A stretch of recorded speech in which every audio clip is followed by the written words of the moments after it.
பின்னணியில் வந்து எனக்கு இந்த விஷயம் அப்போ காட்டுற நேரம் வந்து அவ்வளோ பெரிய ஒரு என்னென்னு சொல்கிற ஒரு விஷயமா வந்து ஃபீல் பண்ணலை இந்த விஷயத்தை.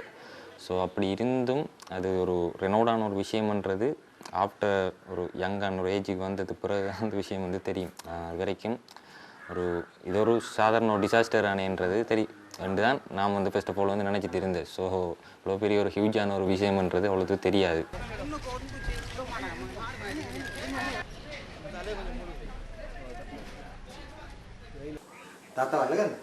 அவர் ஸ்கூல்லே அவரை சுனாமின்றான்னு கூப்பிடுவாங்களாம். ஃப்ரெண்டெல்லாம் நேரத்தில் வந்து சொல்லுவார், இங்கே நான் அதை பெருசாக எடுக்காதம்மா, நீ மட்டும்தான் இருக்க அந்த பேரிலுடைய வேர்ல்டில் நீ மட்டும்தான் இருக்கான்ட்டு அவருக்கு ஒரு ஆறுதல் சொல்லி அப்படித்தான் இத்த வரைக்கும் வளர்த்து கொண்டு வாரேன்.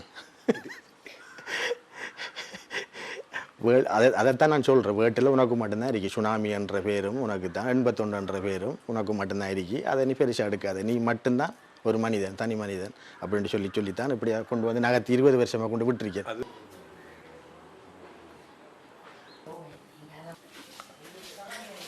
சொல்லப்போனால் அவ்வளோ பேர் டெத்தாவியும் நம்ம எரிக்க மாட்டா, அது வந்து நமக்கு அப்பாற்பட்ட ஒரு வெலோசிட்டியாக நம்மளை எப்பயும் ப்ரொடெக்ட் பண்ணி கொண்டிருக்கேன்னு சொல்லலாம். நான் எப்பயும் கோடாக பார்க்குறது பேரண்ட்ஸை தான், அவங்கள தான் எப்பயும் கோடாக பார்க்குறது. அப்போ அந்த கோட் தான் நம்மளை எப்பயும் செக்யூர் பண்ணி கொண்டுருக்கேன்.